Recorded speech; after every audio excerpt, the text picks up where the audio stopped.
তুই আমাকে চিনতে পারিস কিনা? তুই কি আমাকে অদ্ভুত খেয়েছিস যে আমি তোকে চিনতে পারবো না? 2 বছর পর আমার প্রাণের বন্ধুকে চিনতে পারবো না? আয় আয়, ডাকছে কোথায়? আমার বুকে আয়। আরে আয়, কি হলো? আসবি না? আরে আয় বলছি, আসবি না আমার বুকে?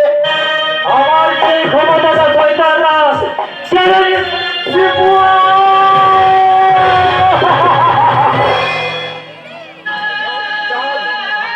এই তোর হাত দুটো, তোর হাত দুটো। অনেক কথা পরে শুনবি, এখন বাড়িতে চল। ভাবি চাচা সবাই কত চিন্তা করছে বলতো। করুক চিন্তা, আগে এখন বল কি এমন হয়েছিল যে ওই শয়তান নিলাম করছে ধরে তোর হাত দুটো? তুই কলকাতা যাওয়ার কিছুদিন পর তারপর ওই বাবলা শেখকে দিয়ে মাঠ থেকে চাচাকে বেঁধে নিয়ে গিয়ে তারপর অত্যাচার শুরু করে।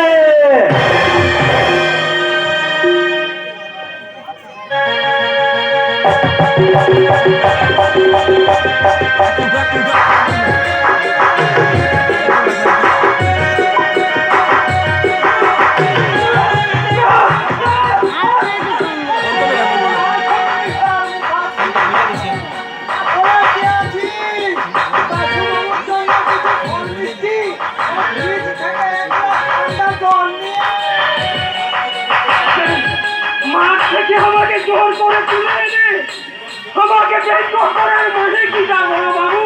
ব্যঙ্গ অনেক বলে তোরকে আমি মর্ত ধরে ব্যঙ্গ বলে আমার জীবনে কিছু নেই। আমাকে তুলে আনা হয়েছে আমার মিথ্যাচারের উপযুক্ত সাজা দিতে। আমি জীবনে কোনোদিন মিথ্যা কথা বলিনি বাবু, মিথ্যা কথা বলিনি। বলনি, তুমি বলনি রাধা মাধব আমার জমিতে সোনার ফসল ফলে? আমি আগেও বলছি আর এখনো বলছি, আমার ফসলে কেন? আরে 40,000 টাকায় যে জমি তুমি আমায় বন্ধক দিয়েছ সে জমি বন্ধ, ফসল হয় না তাতে, আর হবেও না করে। কাজ করতে না পারলে সব জমি এই বন্ধা বাবু। ও তার মানে আমাদের মনীষীরা চাষ করতে পারেনি? আর একটা কথা বাজে বাজে কথা বললে তোমায় আমি উচিত শিক্ষা দিয়ে দেব। তোমার বন্ধা জমির জন্য আমি তোমায় যে 40,000 টাকা দিয়েছি আর 5% সুদ বাবদ তোমাকে 4 মাসে 8,000 টাকা দিতে হবে। আমি কি দিয়ে শোধ করবো বাবু? এ তো অন্যায়, অবিচার। পুরা করো না বাবু। ওই বন্ধক জমির টাকায় আমি সুদ দিতে পারবো না বাবু, আমি সুদ দিতে পারবো না। আরে পারবো না বললে তো এই পাওনাদার শুনবে না বাপু। প্রয়োজন হলে বাড়ি হবে।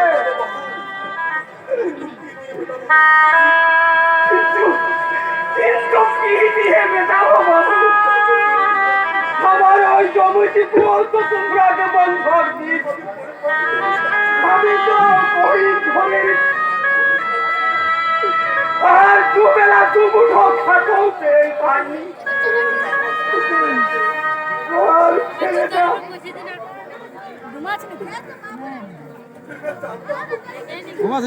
আর ছেলেটা 4 মাস কলকাতায় গেছে, তার কোনো খবর পাচ্ছি না। সেই টাকা তো দুদিনও হারিয়েও চলে না। তা আমি কেমন করে দেখাবো বাবু? কেন তোমার বাড়ির সুন্দরী বউটাকে দিয়ে বাজে কথা বললে তোর আমি জীবিকা কেড়ে নেবো রে শয়তান। বলছো তুমি আমার ওই বন্ধা জমির জন্য তোমার ওই শাস্তি পেতে হবে। বাবলা এই নে চাবুক, আরে ওই চাবুকের পিঠে ততক্ষণ চালাবি যতক্ষণ ওর নাকে হাঁ করাতে পারি কিংবা ওর বৌমাকে আমার কাছে পাঠাতে রাজি না হও।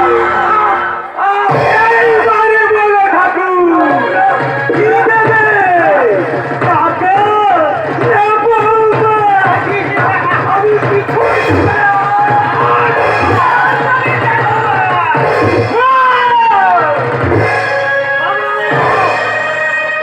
এত বড় সাহসকে তুই নির্দোষ চাচার পিঠে চাবুক চালাস। এইবার এই চাবুক আমি তোর পিঠে আদালত তুই ভুলে যাচ্ছেন অনেক কলকে আমি নাম চৌধুরী। আরে আমার লোকের পেটে চাবুক চালানো মানে আমাকেই মারা। এর পরিণতি কি হতে পারে জানিস? সেটা পরে জানবো চৌধুরী বাবু। তার আগে আপনি বলুন নির্দোষ চাচাকে চাবুক মারার অর্ডার দিয়েছেন কেন? আসলে দাসু বাবু ওই 40,000 টাকার সুদ বাবদ 8,000 টাকা দেয়নি বলেই। আরে জমি বন্ধ হলে সুদ তো দিতেই হবে।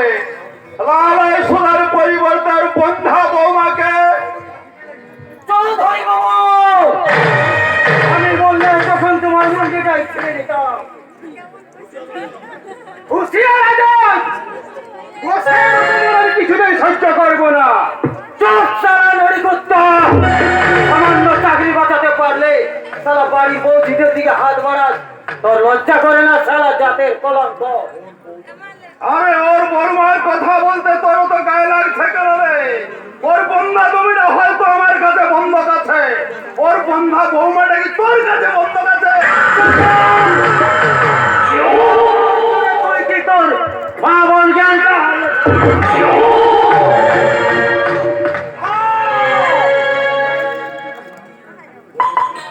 আমি কোনো জ্ঞান হারাইনি, তবে এইবার হারাবো। বাবা, আরে তোর বাড়িতে বলি আয়, যে হাত দিয়ে তুই আমার উপরে চাবুক মেরেছিস, সেই হাত দুটো আমার চাও।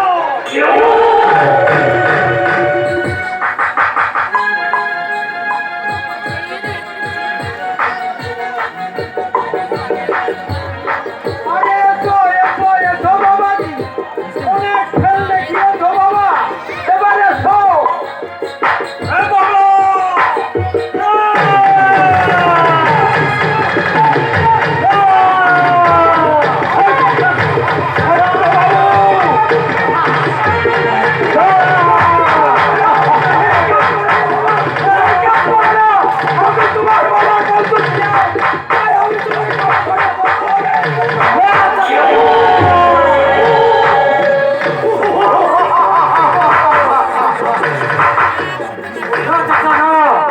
আমার জন্য তুমি কারো কাছে মাথা হেট করবে না।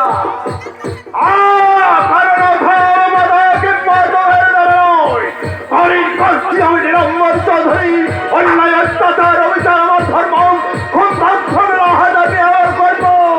আজাদ তেরা পাপি তো আজ বুঝে যাব।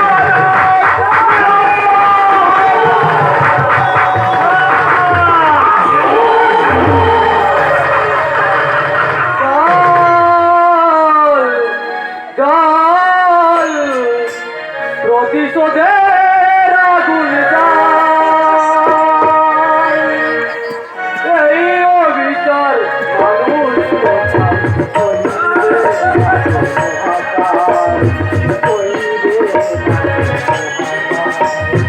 এই অবিচার মানুষ